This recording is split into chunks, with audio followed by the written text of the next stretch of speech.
Hello, everyone. Welcome to Achieving Success with Olivia Atkin. I am your host, Olivia Atkin. Each week, we will discuss the roadmap of achieving your personal and professional success. We give you real life stories on growing personally and professionally to achieve your life and career goals with the help of some top notch guests. Today, we are speaking with actor Ricky He. Ricky has become a familiar face in television with standout roles in hit shows like The Good Doctor, Arrow, and A Million Little Things. He's currently starring as Kenny Liu in the Russo Brothers' popular sci-fi horror series From, now entering its highly anticipated third season. On top of that, Ricky is set to hit the big screen in 2025 with the feature film Worth the Wait, alongside Lana, Condor, and Ross Butler. Not only an actor, Ricky is also a musician and a dedicated martial artist, training in submission grappling and Muay Thai.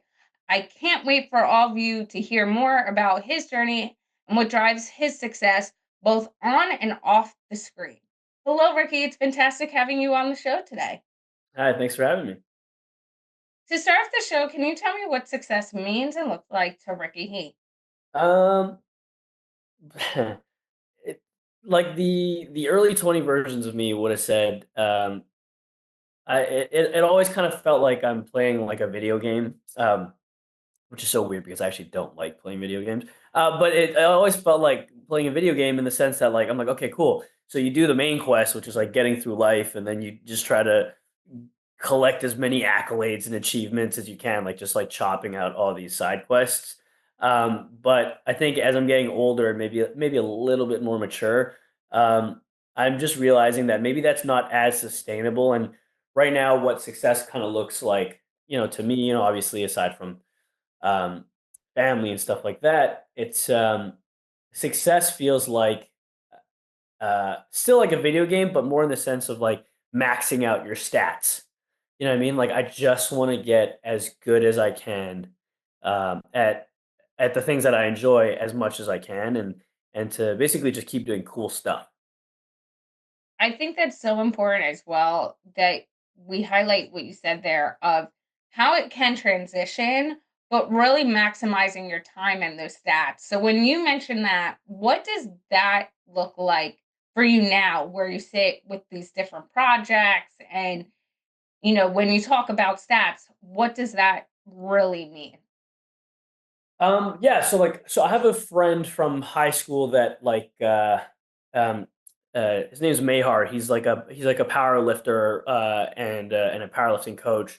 And he reached out, I think last year, basically saying something to the effect of like, "Hey man, I really admire how, I can only imagine, you're balancing your career stuff and your family stuff, because I have two young babies, and balancing that with competing because he sees me actively competing in my sports. And he said, I know that's got to be challenging because it's hard for me to balance with competing in powerlifting and coaching powerlifting.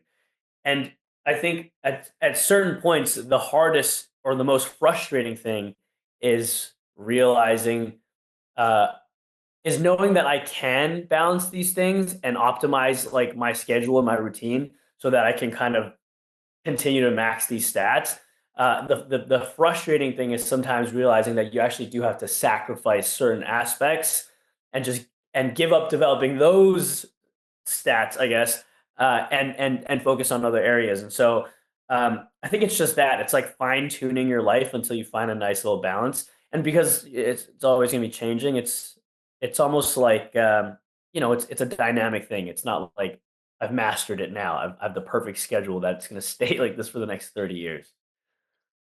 And that's something I've been talking a lot about lately is understanding there's a balance that you can implement, but it takes self-discipline as well, and understanding that by saying yes to something and making something a higher priority, you're saying Mhm. no to something else, but it isn't supposed to stay stagnant Right, either. right. It's understanding when to evaluate. So for you, on that topic, how do you and when do you kind of take a step back and evaluate where that balance needs to lie, where you prioritize different things you're working on or what you want to be working on.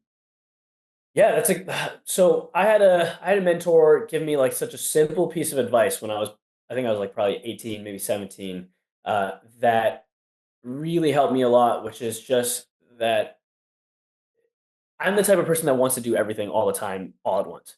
Uh, and unfortunately, that's probably the least efficient way to get anything done because you end up just doing a whole lot of nothing. And so um, he basically told me, it's like, well, why don't you focus on one thing, get that one thing done, and then focus on the next thing and get that one thing done.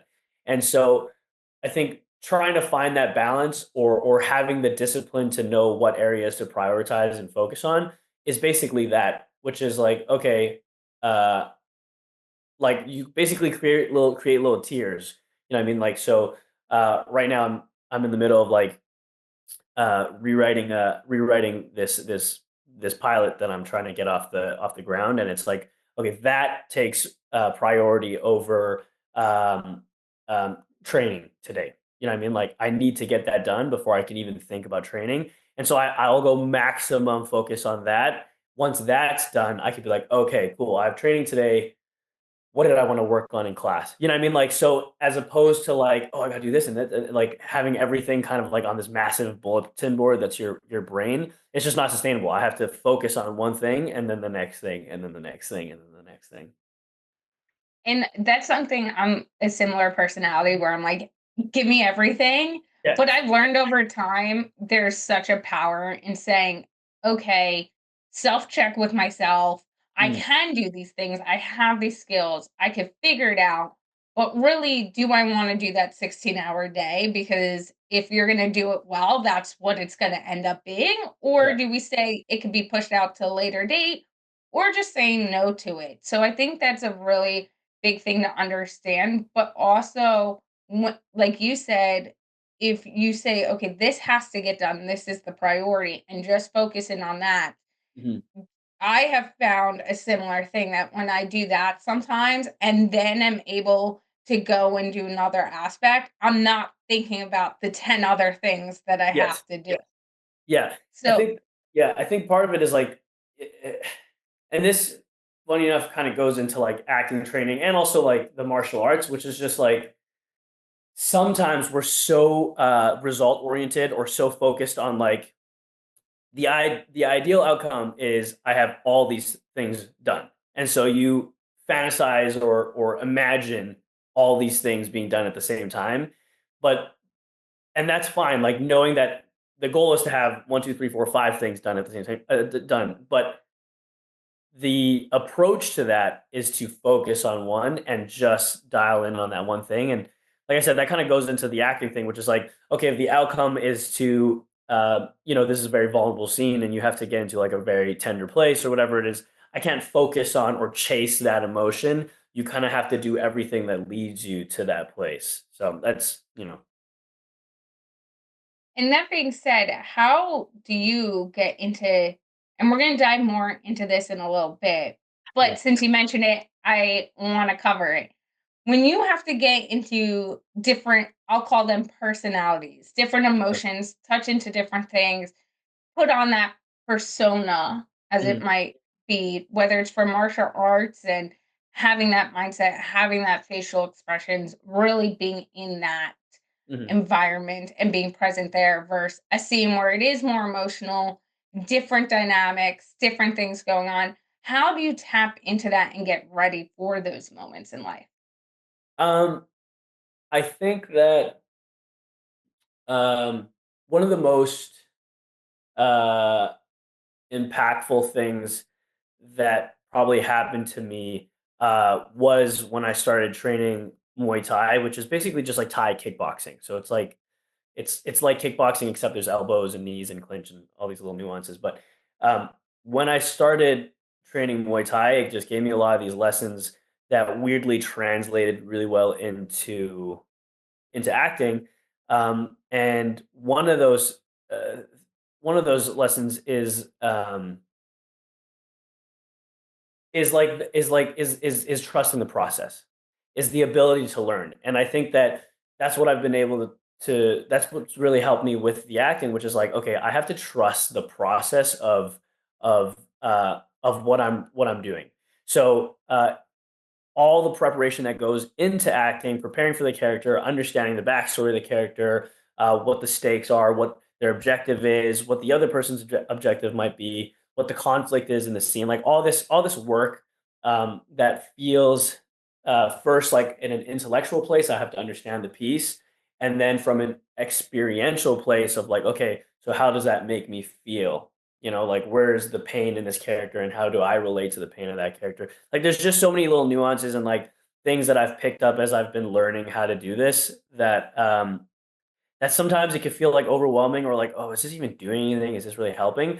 But trusting that everything that you're doing is like at laying a new brick to this process and trusting the process that it'll take you there. I think that's the main thing in And I terms of think like, character.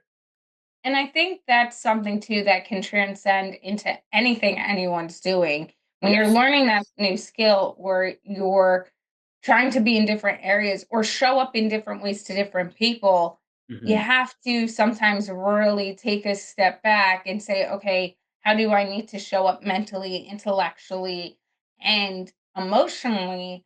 Because they could be totally different environments. And especially in everyday life, I just went through this recently. You know, there were the hurricanes in Florida. I was a guest on a podcast during that day, and I'm getting updates, trying to reach friends of Hmm. mine, extended family that is out there. My boyfriend's family lives out there, trying to get updates, making sure everyone's okay, or anything I could do to kind of make sure they're set, Hmm. having that in the back of my mind, but having to show up for this person's audience who is showing up to hear what I have to say and help guide them. And Hmm. it was like, okay, even though all these things are happening and I'm getting updates moments before I'm set to talk to a group of young professionals and Hmm. on this platform, it was like, I can't bring that energy Hmm. and that worry into affecting what other people see and experience and that knowledge. So Yeah.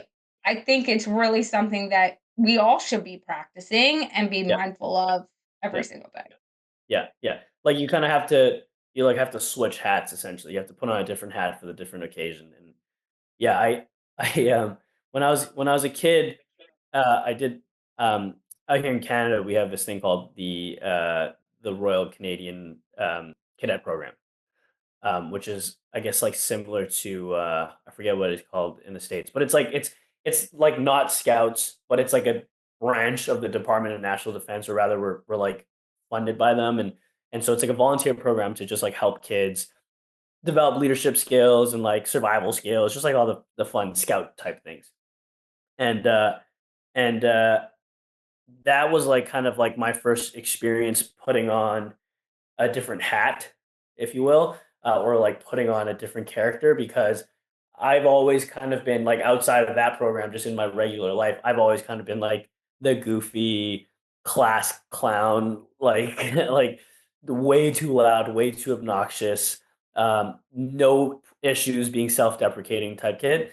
And as I was kind of moving through the ranks or like growing up in that program on the side, people were enjoying my company, but eventually I'm in this position of like, okay, now I have like kids that I have to mentor.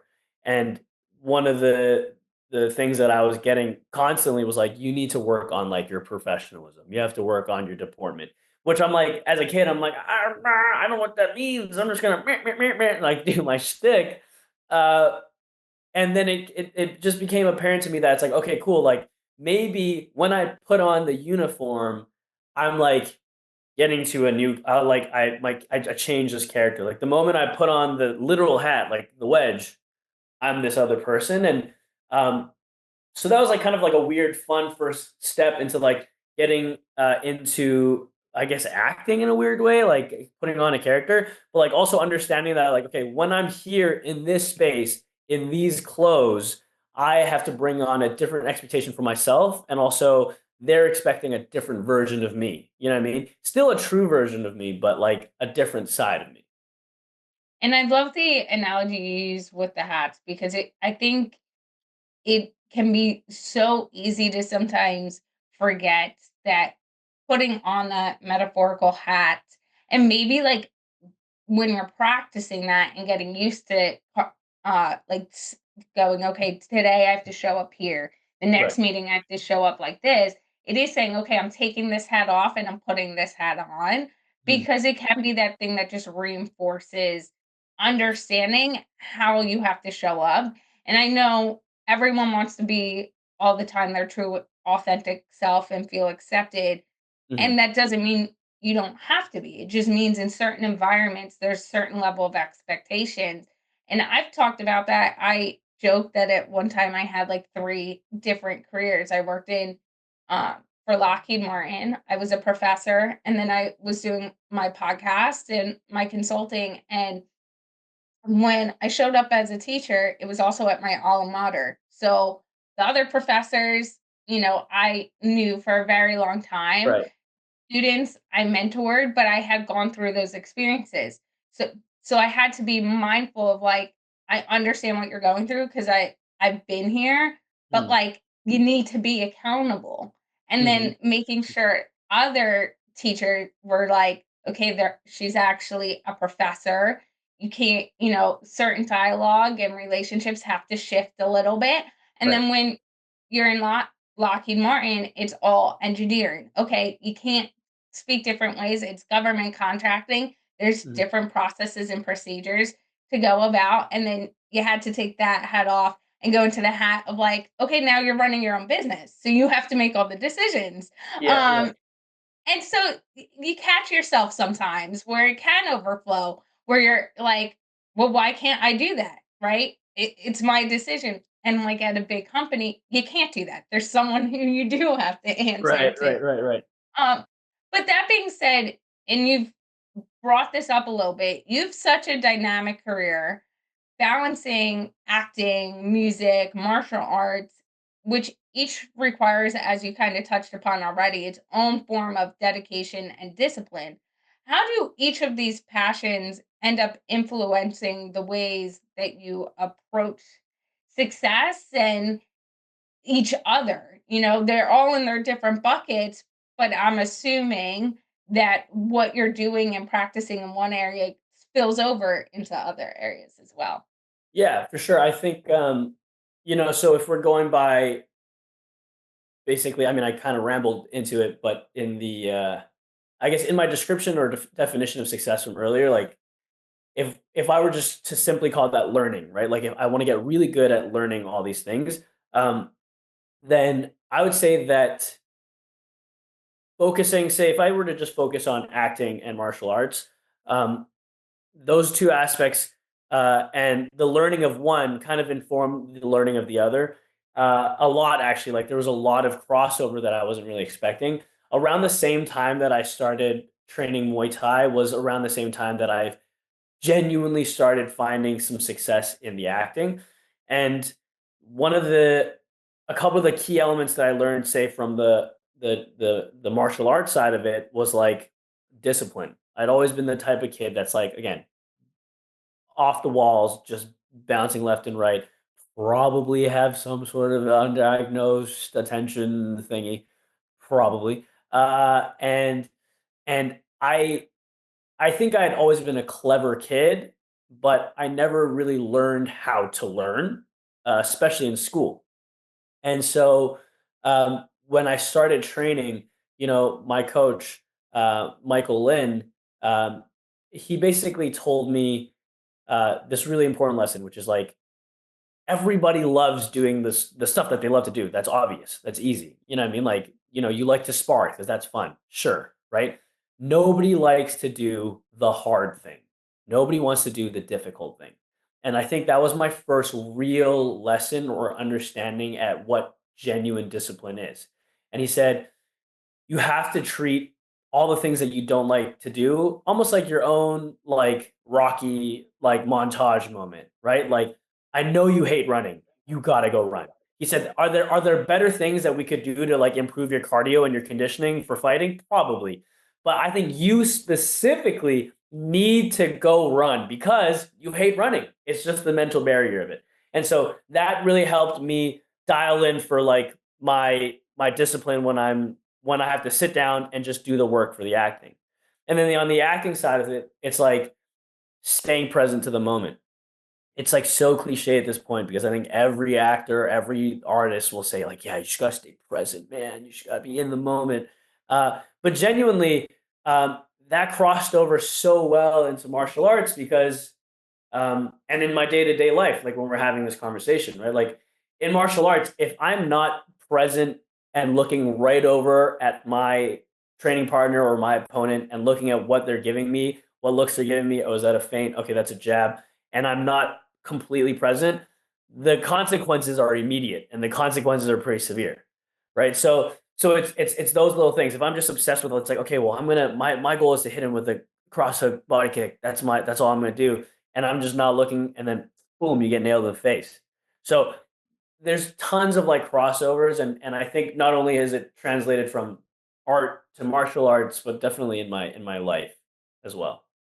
And that being said, talking about how there's crossover in Uh-huh. things, right now you're in acting, you're working on two different projects, two Mhm. different genres. One's film, one's television. There's so many different aspects Right. to it. With the sci-fi horror series From, and then the feature film Worth the Wait.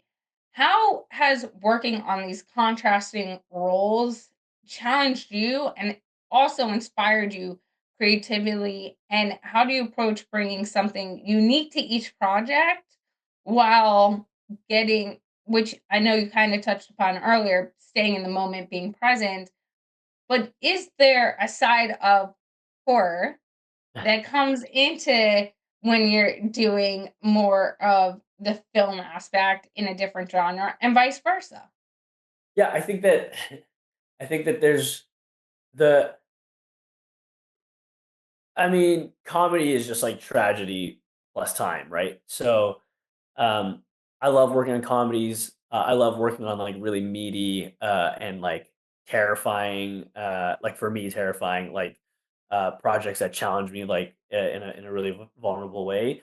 But even like in yeah, like really dramatic pieces, I think the best actors, like the greatest actors, are able to find almost this like not not literal comedy, but there's like an irony to everything, right? Uh, so as an example, on from that horror TV show, some really terrible things happen to my character Kenny, and he's sitting in this diner, and the supernatural forces or whatever in the town start playing on the jukebox, you know, celebration by Cool and the Gang, and it's like, okay, well, what are we doing, guys? Why are we doing this to me? Like that in character is heartbreaking, but like if you stand back and you take a look at it, you're like, that's kind of fucking funny. Like that's hilarious. And and I think that um like on that, I think again, the crossover of it is it's just universal, like just like most human experiences, right? Um, a lot of shit is really sad until it's kind of funny. And personally, if I had to like pick a dream career, it's like an Adam Sandler career. Like I love working on comedies, and I've been saying this since before it was cool to like Adam Sandler because I know in the last couple of years there's like recency bias. People are like, oh yeah, Sandler's the man. But I remember like 2010, all you motherfuckers were like, yo, Adam Sandler, stop making movies, man. This movie sucks. What is Jack and Jill? Da da da. I'm like, no, no, no. I've always been on the Sandman train, and I think he's got a great idea, which is like make really fun movies with all of your friends. Everybody's getting paid. Everybody's having a good time. It's a destination movie too, so you invite the family. You're going on a family vacation with all your friends, and then every now and then you take on a project that genuinely scares you. It terrifies you. It challenges you. Makes you question whether or not this was a good idea doing. And you kind of satisfy that really itchy artistic side of you that is hard to silence sometimes. um, yeah, I think approaching all these different projects is more or less. It took me a while to realize that like I've always kind of identified more with like being a storyteller than like the artist of it all. Like that's a tricky side of it for me. Um, but what I did realize is like this art form, unlike like a painter, you have your canvas, right? Like I realized that like on the acting side of it, the canvas is looking at this blank canvas. How do you approach preparation for this work? I think that that's really exciting. Like so when I open up a script for a comedy, I was like, okay, how am I going to get into this character? What are the steps that I'm going to do for this? And how is that different from okay, my blank canvas? This is a horror TV show. How am I going to approach this project? So yeah, I think that's I don't even know if that answered your question at It all, but does. It does, you're good. And before we go into the next question I've thought of, I want to go sideways a little bit, Okay. which we've talked about, I do sometimes, Mhm. but for me, I've talked on the TED stage about defeating your biggest enemy, you, and how we can all get in our own way during moments of opportunity or struggle. And Mhm. one thing that I think is really important that you just mentioned is doing things that challenge you and scare you. Mm. And even if it goes terribly wrong, you could say you tried it Yeah.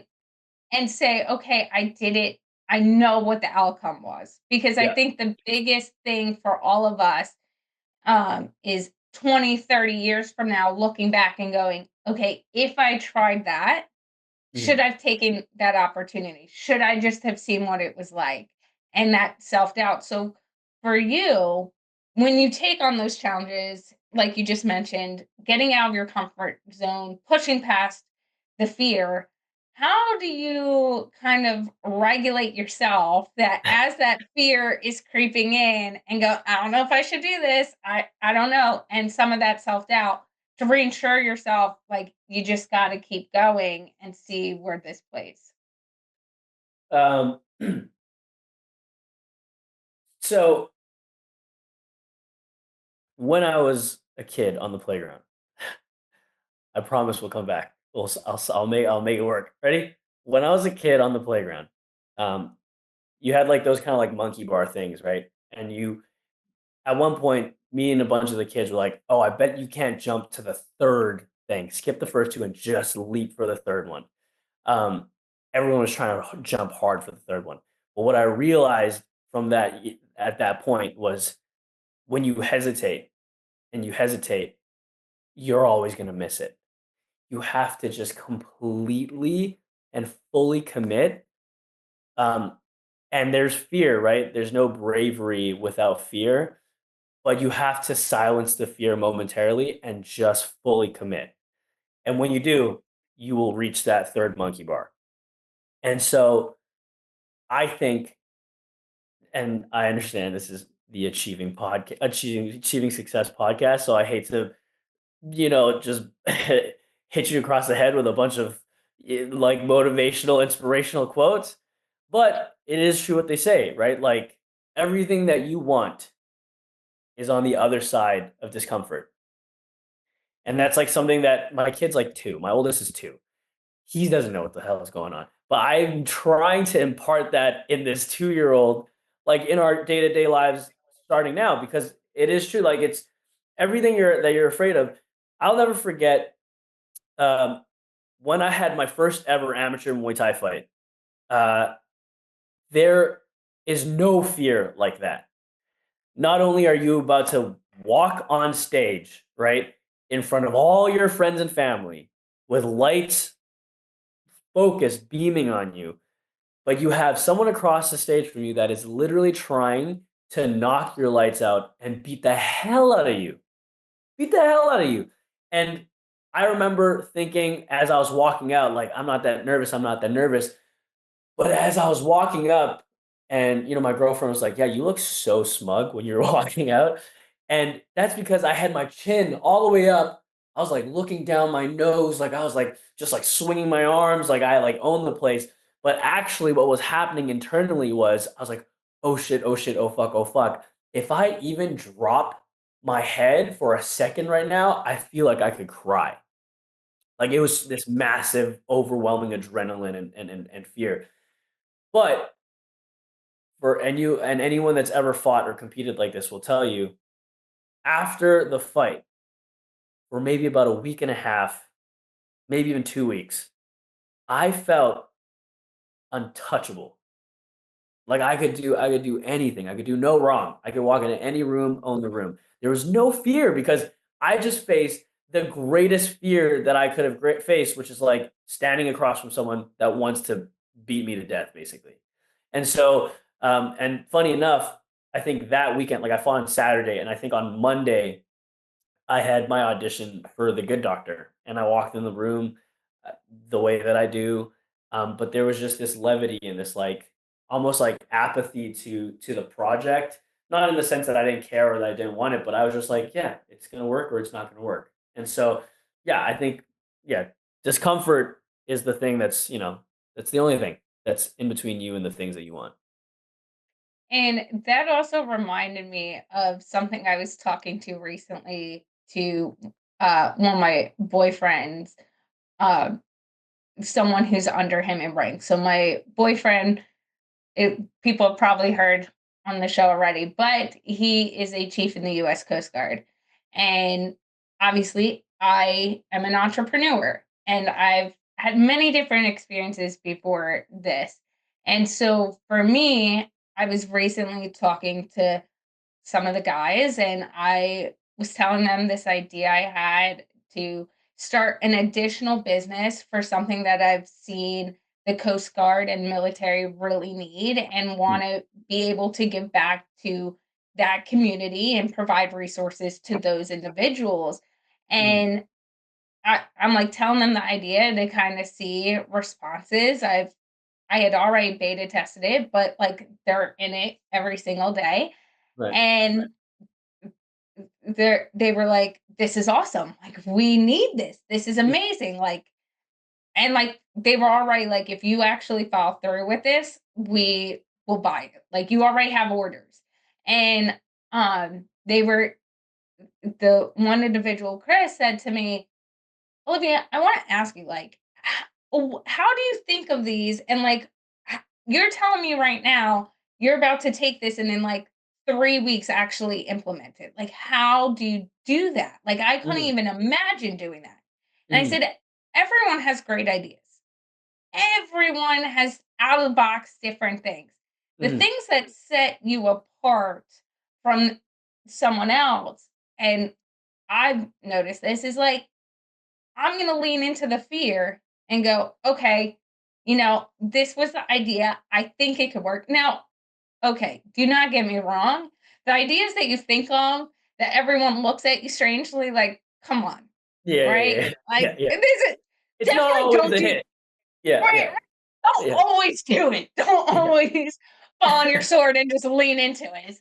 yeah, yeah. Um, but there are those moments where it's like, okay, I cannot do it. And I have this really successful business. Everything's going great. I'm really happy.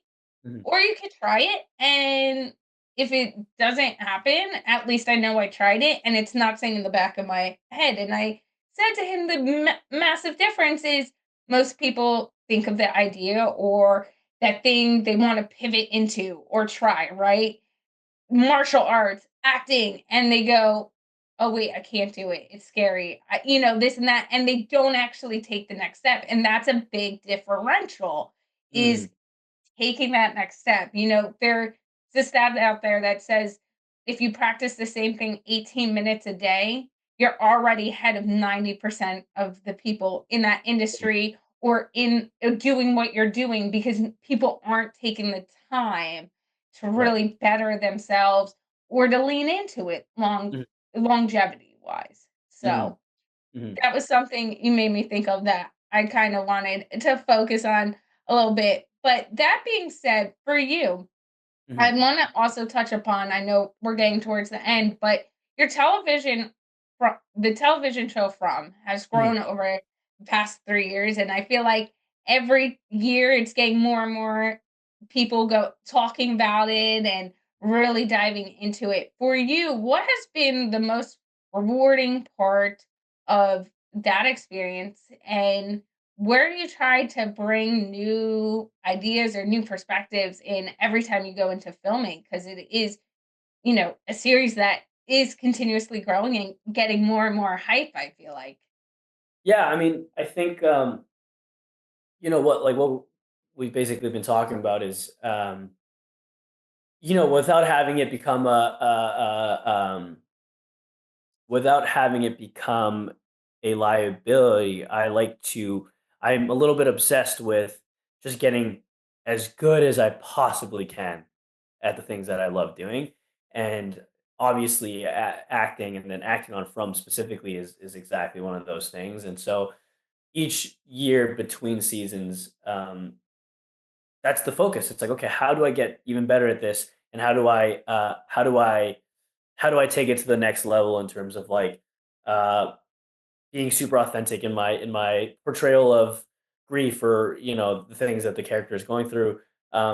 But also with From specifically because it is a TV series, you know, as actors, we very rarely get the opportunity or the experience of staying with one character for such a long time. Because with a film, you work on the character maybe months in advance if you're lucky, and then you do the character, and then the character's done. You might still think about the character, but you're done. You know what I mean? That's it. It's written in stone. Um, but with a TV series, you have the benefit of revisiting this character and coming back to it each year. And the challenge for me, at least the way I like to approach it, is okay, how has this character grown through the seasons and in between the seasons? Because between season one and two, it's like two very different Kennys. And even though within the timeline of our show, from season one to season three, it's really only been maybe a month and a half or so. Um, it's important for me to see and know that the character is growing. And obviously, I don't get to dictate what the characters have in mind for Kenny.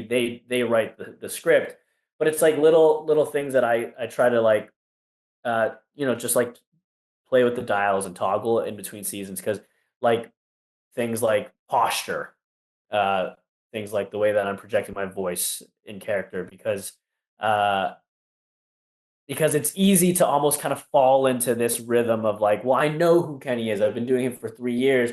He's this guy or whatever it is. And then you kind of fall into character, but you're like, oh, but I also have to honor that this guy has grown. And now I'm not just this guy, I'm this guy plus time, if that makes sense. It does. And talking about this creativity aspect, I want to leave us with the question is as you continue to take on diverse roles in television and film and writing your project, how do you stay connected to your personal vision as an actor? And are there certain themes or messages you aim to convey through your work, regardless of the genre and character?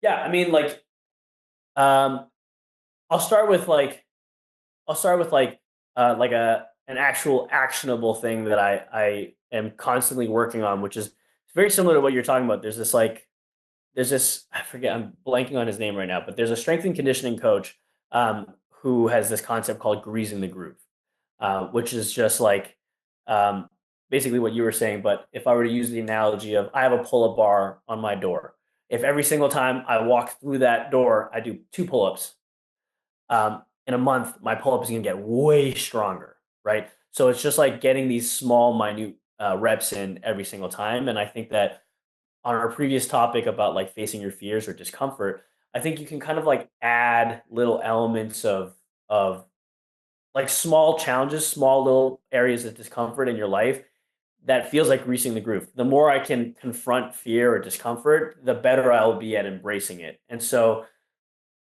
with that in mind, that's like something that I do to try to stay I guess keep my creative vision afloat and keep this excitement in what I do afloat. But the real kind of like more conceptual answer to it is especially in entertainment, through my career now, I like to think that I'm in the infancy of my career, but when I look back, I've been doing this, I think just short of a decade at this point, 10 years. And so already in this time, it's like I've gone so close to some really big life-changing projects, right? Could have changed my life, could change my family's life.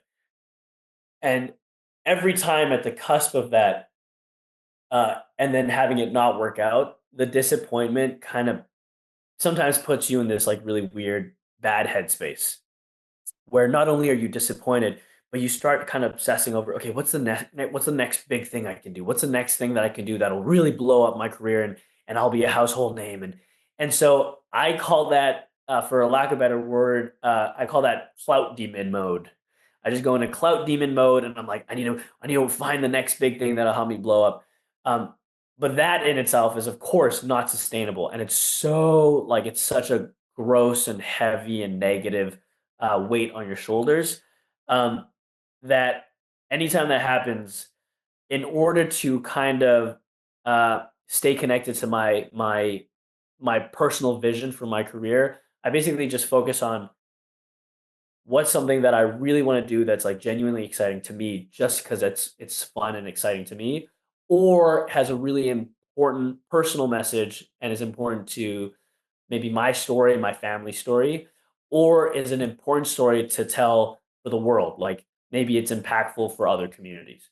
So when I'm able to focus on those things, um, it just kind of keeps me in line, and I'm lucky that like I'm about to work on a project like that in a couple weeks. I don't know that I can speak about it yet. Um, but I'm really excited about that one. Even though it's a very small role in this project, but it was exactly those things. It's a character that I have never done and I'm really excited to do. It's a very interesting story, but it's a historically and culturally important story. And yeah, just like checked all the boxes. I love that. And thank you, Ricky, for all of your insight today. I've really enjoyed diving into this conversation with you. Likewise, it's really nice talking to you. And a few of our key takeaways from today's conversation are understand your balance and what that balance actually means and be able to maximize those stats, as Ricky said earlier, and keep a conscious effort of what those stats are and where they might be moving. And, one challenge I think we could all do is every quarter, every 3, 4 months, kind of take a few moments and reevaluate that, as well as understand there's a level of trusting the process. Things can be done differently. Ricky has mentioned the way he's approached things today, and there's sometimes where leaning into things, trusting the process, and going through the motions is key. And there's a time where it goes, okay, this is the process. I need to trust it, but I can insert a little bit of myself into it, that personality, the differential, but really understanding that sometimes you just have to trust what works, the hard work, the grinding it out, as well as take the time to learn how to learn. So many people, I feel like today, and this is one of the key things I loved that Ricky really emphasized throughout our whole discussion, is that learning is so important and no one can take that away from you. But you Mm, also have to understand that not everyone learns the same. So what might see working for someone else might not work for you. And so understand how you learn, what you need to learn, whether that's a 10 minutes a day thing, an hour, being able to juggle different things, or sitting down and just doing one task. Really understand what you need to do, as well as take on the challenge of facing something that scares you. I challenge everyone here today, and like let us know, what is that thing that is scaring you, that fear that you have, that you're going to turn around and lean into it and push through to the other side. And also, we'd love to hear, and I'd love to be able to share with Ricky as well, like what was that, and what was the outcome for you, as well as when you hesitate, you're going to miss it every time. I love that analogy with the monkey bars, because we've all been there. And I think when we're young kids, we don't have the same level of fear that mm. as we grow up in our minds we start getting. But just imagine yourself on those monkey bars, the fearlessness, and just do not hesitate, because I really do love how Ricky put it. There's a level that when you hesitate, you inadvertently are going to miss. This was a great episode with our top-notch guest, Ricky Heat. Thank you for listening and have a successful day.